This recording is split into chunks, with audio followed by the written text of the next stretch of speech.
రోషయ్య గారికి సంబంధించినటువంటి సభకి ఇవాళ సత్కారం అందుకోవడానికి రండి అని నన్ను ఆహ్వానిస్తే నేను రావడం వెనక ఒక ప్రధానమైన కారణం ఉంది.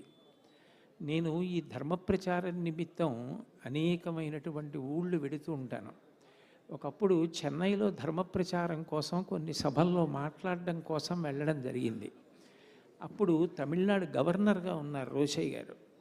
నాకు వారితో ప్రత్యక్షమైనటువంటి అనుబంధం లేదు, వారంటే నాకు గౌరవం ఉందంతే. కానీ వారు నాకు కబురు చేశారు, మీరు ఈ ఊరు వచ్చి ప్రవచనాలు చేస్తున్నారట, మీరు ఒక్కసారి రాజ్భవన్కి వచ్చి మా యొక్క ఆతిథ్యాన్ని తీసుకుని వెళ్ళవలసింది అని. రాష్ట్రానికి గవర్నరు అంటే ఆ రాష్ట్రానికి అధినేత, ఆయన మర్యాద, ఆయన ఆహ్వానాన్ని మన్నించడం నా ధర్మంగా భావించి తప్పకుండా వస్తానండి, ఎన్ని గంటలకు రావాలి అని అడిగాను. మీ కార్యక్రమాలు ఎలా ఉన్నాయి అని అడిగారు. నాకు ఇదిగో ఇట్లా ఇట్లా కార్యక్రమాలు ఉన్నాయండి, ఉదయం వేళ నేను ఐఐటి చెన్నైలో మాట్లాడాలి అని చెప్పాను. అయితే మీరు ఒక పని చేయండి, ఆ ప్రవచనం అయిపోయిన తర్వాత 11 గంటలకి రాజ్భవన్కి రండి అన్నారు. నేను రాజ్భవన్కి వెళ్ళినప్పుడు నిజానికి ఒక గవర్నర్ బయటికి వచ్చి స్వాగతం పలకవలసిన అవసరం ఆయనకేం లేదు. నేనేం మహావిద్వాంసుణ్ణి కాదు, నేనేం పెద్ద పండితుణ్ణి కాదు.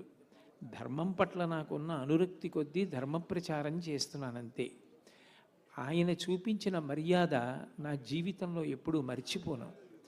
కారు ఆగేసరికి ఆయన రాజ్భవన్లోంచి బయటికి వచ్చి కారు దగ్గరికి వచ్చి నాకు స్వాగతం చెప్పి నా చెయ్యి పట్టుకుని నన్ను రాజ్భవన్లోకి తీసుకెళ్ళి కూర్చోపెట్టి నాకు పళ్ళు అవి పెట్టి నేను తింటున్నంతసేపు కూడా ఆయన నాతో అనేక ధార్మిక విషయాలు మాట్లాడుతూనే ఉన్నారు. నేను చిట్ట చివర బయలుదేరే ముందు వారిని ఒక ప్రశ్న అడిగాను, మీకు ఇంత అనుభవం ఉంది కదా, మీరు మీ జీవిత చరిత్ర వ్రాస్తే స్వాతంత్రోద్యమానికి ముందు నుంచి మీరు ఉన్నవారు కాబట్టి, ఎందరో ప్రధానమంత్రులు, ముఖ్యమంత్రులు, గవర్నర్లు, రాజకీయ దురంధరులతో సమన్వయమైన వారు కాబట్టి, తర్వాత వచ్చే తరాలకి వ్యక్తుల యొక్క జీవితంలో ఉన్న విలువల గురించి తెలుస్తుంది, మీరు ఎందుకు మీ జీవిత చరిత్ర వ్రాయకూడదు అని అడిగాను. ఆయన అన్న మాట నాకు ఇప్పటికీ జ్ఞాపకం. ఆయన అన్నారు, కోటేశ్వరరావు గారు మీరు చెప్పింది నిజమే, నేను ఎంతోమందితో కలిసి తిరిగాను, ఎంతోమంది దగ్గర మంత్రిగా పనిచేశాను, ఆ కారణం చేత వాళ్ళతో నాకు చాలా సాన్నిహిత్యం ఉంది. కానీ మనుషులు అన్న తర్వాత మంచి ఉంటుంది, కొద్దిగా చెడు ఉండొచ్చు. నేను జీవిత చరిత్ర వ్రాస్తే ఎవరి గురించైనా ఎక్కడైనా నేను కొద్దిగా చెడు గురించి ప్రస్తావన చేయవలసిన అవసరం కూడా రావచ్చు. నోటితో అనడం వేరు, కానీ వ్రాయడం వేరు. వ్యక్తుల జీవితాల్లో వాళ్ళు చేసినటువంటి చిన్న దోషాన్ని నేను ఎత్తి చూపించినా అది వాళ్ళకి శాశ్వతమైన మచ్చగా మిగిలిపోతుంది. నేను ఒక్క దోషం కూడా ఎత్తి చూపించకుండా, ఎవ్వరి యందు ఉన్న ఏ దోషం గురించి వ్రాయకుండా జీవిత చరిత్ర వ్రాస్తే అది అసమగ్రం అవుతుంది. అందుకే నేను నా జీవిత చరిత్ర వ్రాయడానికి ఇష్టపడలేదండి అన్నారు. ఆయన సంస్కారానికి నేను ఆశ్చర్యపోయాను.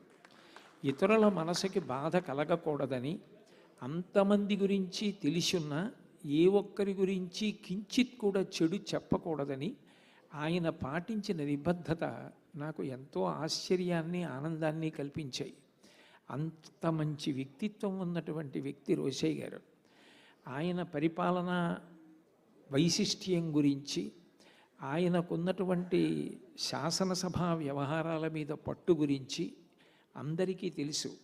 పైగా విశేషించి సమకాలీనంలో ఆయనతో కలిసి తిరిగినటువంటి పెద్దలు కేవీపీ రామచంద్రరావు గారు లాంటి వారు వేదిక మీద ఉన్నారు.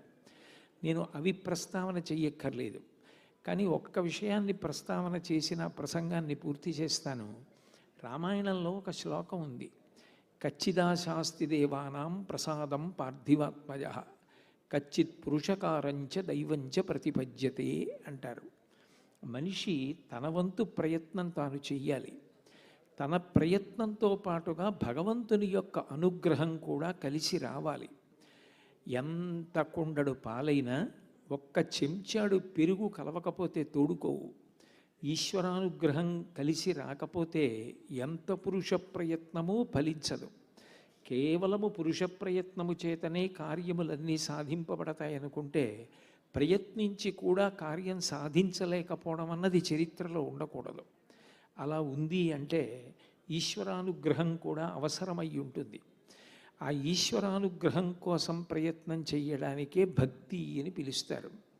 అటువంటి భక్తి విషయంలో రోషేగాలు నిలువెత్తు నిదర్శనం. దానికి నేను మీకు ఒక ఉదాహరణ చెప్తాను.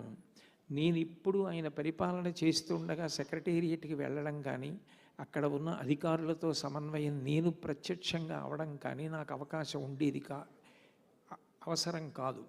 కానీ పెద్దలు ఎల్వి సుబ్రహ్మణ్యం గారు నాతో ఒకసారి ఒక విషయం ప్రస్తావన చేసి నన్ను తీసుకెళ్ళి చూపించారు.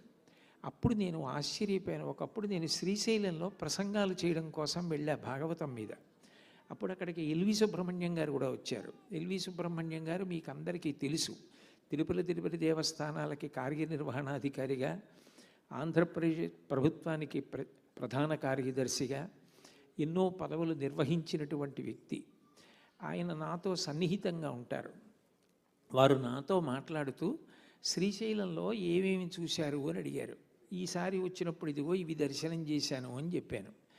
మీకు నేను ఇక్కడ ఒక ఆశ్చర్యకరమైన విషయాన్ని చూపిస్తాను, రేపు పొద్దున్న వెడదామా అన్నారు. తప్పకుండా వెడదాం, ఏమిటి ఆ విషయం అని అడిగాను. మీకు తీసుకెళ్ళిన తర్వాత చూపించి నేను చెప్తానని అన్నారు. సరే, ఇద్దరం బయలుదేరి వెళ్ళాం. ఒక నిర్మానుష్యమైనటువంటి ప్రదేశంలో కొండమించి అక్కడి నుంచి చూస్తే స్వామివారు శ్రీశైలం ఆనకట్ట వంక చూస్తున్నట్టుగా ఉన్నటువంటి ఒక మూర్తిని చూపించారు నాకు. అది వీరభద్రస్వామి వారి యొక్క మూర్తి. ఏమిటండి ఇది, దీని కథ ఏమిటని అడిగాను. నేను ఇప్పుడు శ్రీశైల చరిత్రలో ఇక్కడ ఇటువంటి మూర్తి ఉందని చదవలేదు. ఇంత పెద్ద మూర్తి, ధ్యాన శ్లోకం అవి ఉన్నాయి, ఇది ఏమిటి అని అడిగాను. అడిగితే ఆయన అప్పుడు నాకు ఒక విషయం చెప్పారు. రోషయ్య గారు ముఖ్యమంత్రిగా పదవీ ప్రమాణ స్వీకారం చేసినటువంటి అతి కొద్ది కాలంలోనే కృష్ణానదికి, తుంగభద్రకి రెండింటికి కూడా కని విని ఎరుగనటువంటి వరద వచ్చిందండి. అంత వరద వచ్చినప్పుడు సెక్రటేరియట్లో సీనియర్ ఐఏఎస్ ఆఫీసర్స్ అందరినీ కూర్చోపెట్టి సమావేశం ఏర్పాటు చేశారు. అప్పుడు నేను ప్రిన్సిపల్ సెక్రటరీ వైద్య ఆరోగ్య శాఖ చూస్తున్నాను, రమాకాంతరెడ్డి గారి చీఫ్ సెక్రటరీ, టక్కర్ గారు ముఖ్యమైనటువంటి ఇరిగేషన్కి సంబంధించిన అధికారిగా ఉన్నారు. అందరూ సమావేశంలో ఉండగా రోషయ్య గారు రమాకాంతరెడ్డి గారిని అడిగారు, వరదల పరిస్థితి ఏమిటి అని. చాలా ఉపద్రవమైన పరిస్థితి ఏర్పడి ఉంది, ఇప్పటిదాకా రాష్ట్రంలో ఇటువంటి పరిస్థితి ఏర్పడల. ఎంత కుంభవృష్టి అంటే శ్రీశైలం ఆనకట్ట మించి నీళ్లు వెడుతున్నాయి. ఎన్ని గేట్లు ఎత్తేసినప్పటికీ, ఆ నీళ్లు ఎన్ని వెడుతున్నప్పటికీ కూడా పైనుంచి వస్తున్న వరద వల్ల ఆనకట్ట మించి నీరు వెడుతోంది అన్నారు. అంటే ఆయన టక్కర్ గారిని అడిగారట రోషయ్య గారు, ఇలా వెడితే ఏమవుతుంది అని అడిగారు. అడిగితే ఆ టక్కర్ గారు అన్నారు, ఇంత నీరు ఆనకట్ట మించి వెడితే ఆ నీటి బరువుకి, ఆ నీటి ప్రవాహ వేగానికి ఇవాళ రాత్రి ఆనకట్ట పగిలిపోవచ్చు. ఆనకట్టే పగిలిపోతే కింద విజయవాడ వరకు రాత్రి 1-2 మధ్యలో కొన్ని లక్షల మంది జనం ఊహకందనటువంటి రీతిలో వరదల్లో కొట్టుకుపోతారు.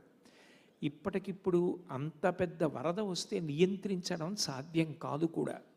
ఇది ఇప్పటిదాకా ఊహించని పరిస్థితి అన్నారట. ఆయన ఆశ్చర్యపోయి ఈ ఉపద్రవం నుంచి గట్టెక్కే మార్గం ఏదైనా ఉంటుందా అని అడిగారు.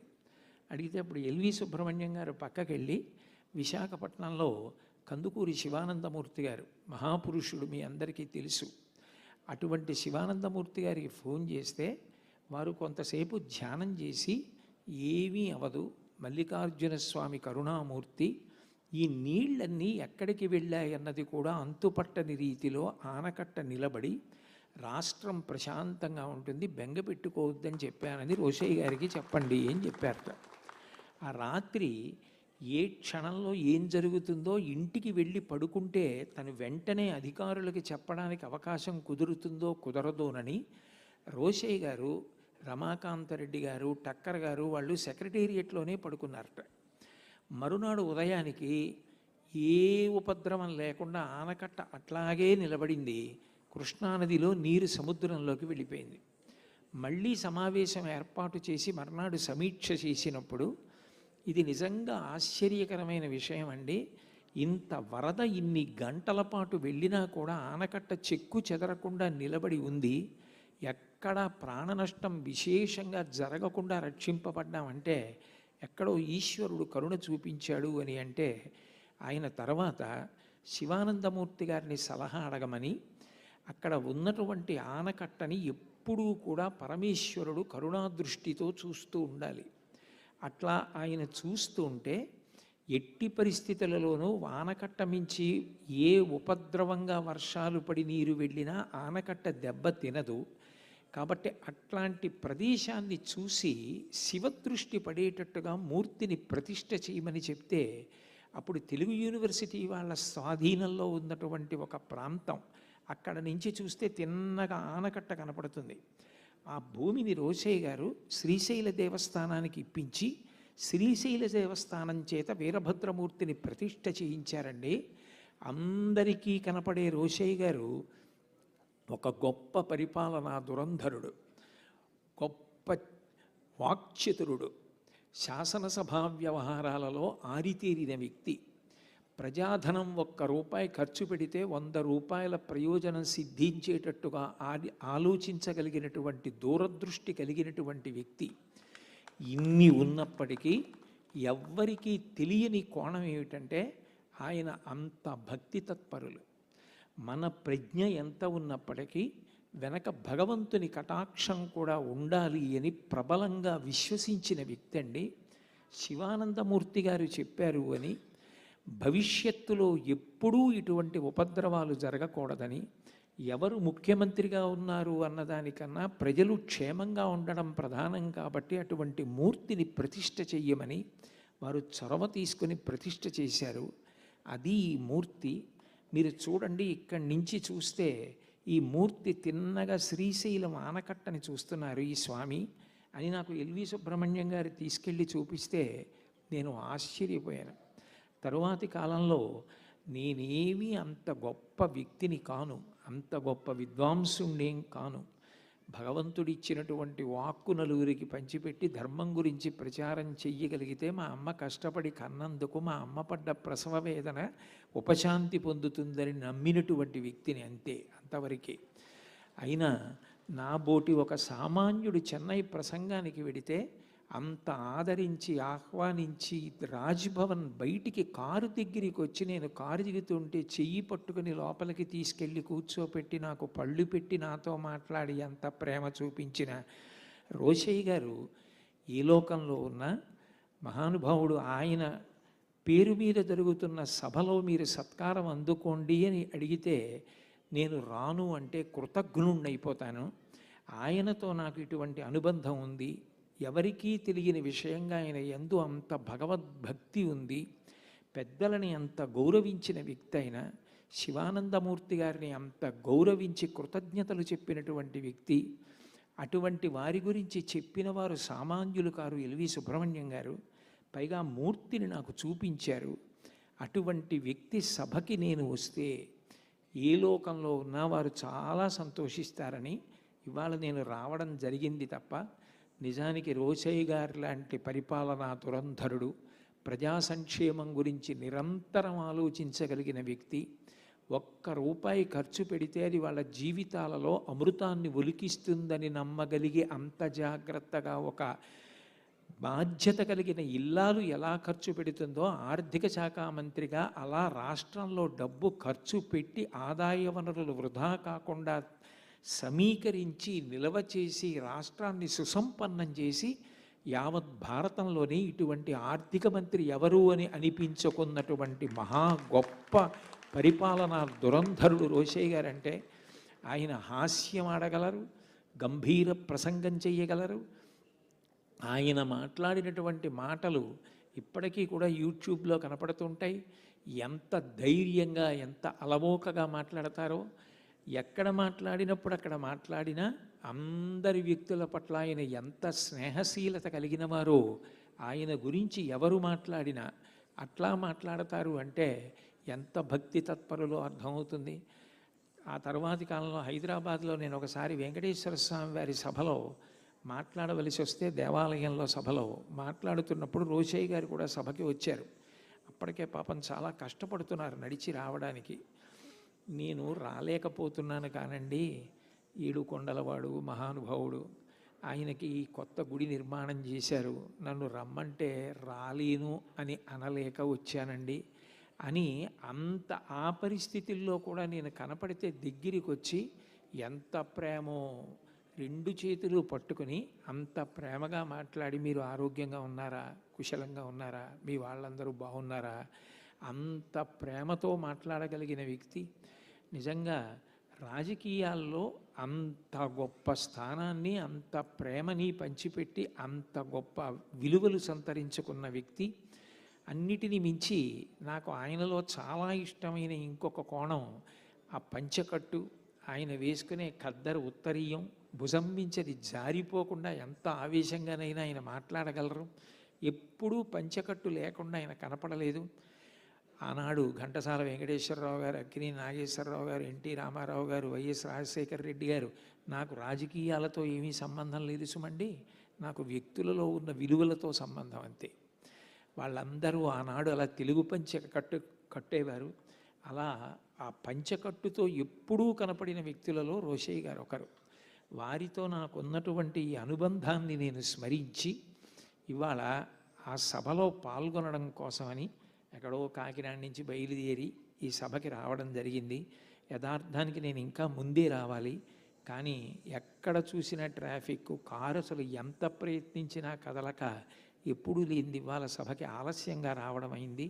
కొంచెం ఆలస్యమైనందుకు మన్నించవలసిందిగా కోరుతూ, ఇంకా ఇంతకన్నా మాట్లాడడానికి ఇది పురాణ ప్రవచన సమయం కాదు కాబట్టి, అయినా ఆయనతో అనుబంధం ఉన్న ఎందరో పెద్దలు వేదిక మీద ఉండగా నేను ఆయన గురించి ఎక్కువ మాట్లాడడం ధూర్తతనం అవుతుంది కాబట్టి ఇంతకన్నా మాట్లాడకుండా నాకు ఈ అవకాశం ఇచ్చి నన్ను సత్కరించిన వారి కుటుంబ సభ్యులందరికీ కూడా నా హృదయపూర్వక కృతజ్ఞతలు తెలియచేస్తూ సెలవు తీసుకుంటున్నాను.